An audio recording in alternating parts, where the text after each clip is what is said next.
हम समझेंगे गुणनखंड विधि को। अब गुणनखंड विधि किस में? किसी बीजीय व्यंजक में। अब बीजीय व्यंजक किसे कहते हैं? जो चर अचर और संख्या और गणितीय संक्रियाएं जैसे प्लस माइनस से मिलकर बना हो तो इसको बीजीय व्यंजक कहेंगे। बहुपद भी कहेंगे क्योंकि यहाँ पर कितने पद हैं? 1 2 3 पद। बहुपद उसे कहते हैं जिसमें एक पद या एक से अधिक पद हो, इसलिए बहुपद भी कहेंगे इसको। और ये कैसा है? देखो यहाँ पर एक्स ही चर है पूरे बहुपद में, पूरे बीजीय व्यंजक में सिर्फ एक्स ही एक चर है, तो कौन सा चर कहेंगे? एक्स वाला चर वाला बहुपद है जी। अब हम क्या करेंगे इसको हल करने के लिए? ये जो है द्विघात बहुपद है, और क्योंकि यहाँ घात भी 2 है। अब इसको हल करने के लिए क्या करेंगे? हम जो बीच वाली संख्या है उसको उन ऐसी दो संख्याओं में तोड़ेंगी कि उन दो संख्याओं को गुणा करने पर ये अचर पद है। अचर पद किसे बोलती हैं? जिसमें एक्स या वाई का गुणा नहीं रहता। चर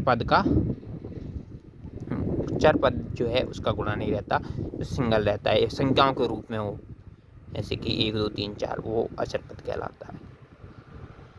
अब यहाँ पर x जो है और 3x है यहाँ पर, तो इसको ऐसे तोड़ते हैं कि उन दो संख्याओं का गुणा करने पर माइनस के 10 इंटू एक्स स्क्वायर, मतलब अचर पद और पहला पद इन दोनों का गुणा करने पर जो आंसर आएगा, जो उत्तर आएगा, उसके बराबर आना चाहिए उन दोनों संख्याओं का गुणा।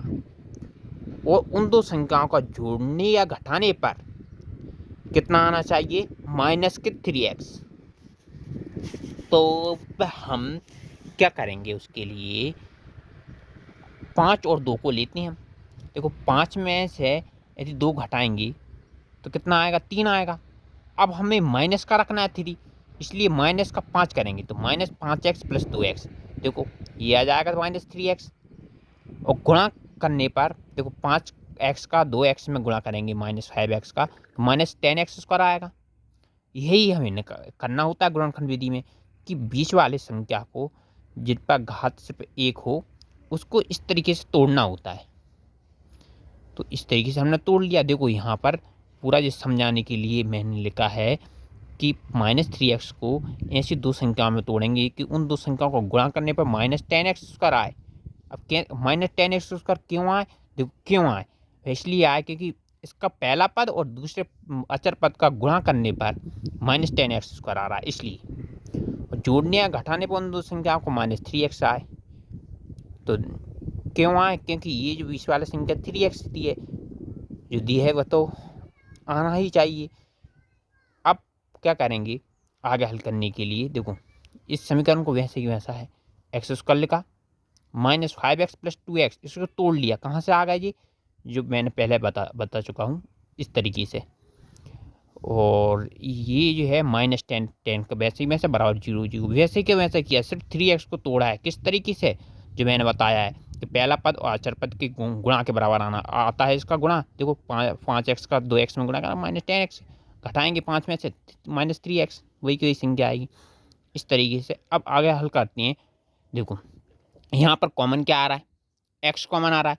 यहाँ एक्स माइनस 5 बचा, प्लस यहाँ पर देखो माइनस 5 इंटू 2 कर सकते हैं, तो यहाँ 2 कॉमन आ जाएगा, एक्स माइनस 5 बराबर 0। अब यहाँ से देखो एक्स माइनस 5 कॉमन आ रहा है, तो एक्स माइनस 5 कॉमन ले लिया, यहाँ बचा एक्स, यहाँ बचा 2 बराबर 0।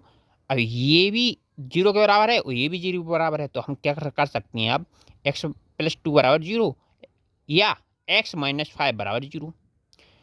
अब इसी प्रकार x प्लस 2 बराबर 0 करेंगे तो x बराबर माइनस 2 आएगा और एक x बराबर 5 आएगा। तो यही समीकरण के हल आएंगे, x बराबर माइनस 2, x बराबर प्लस के 5।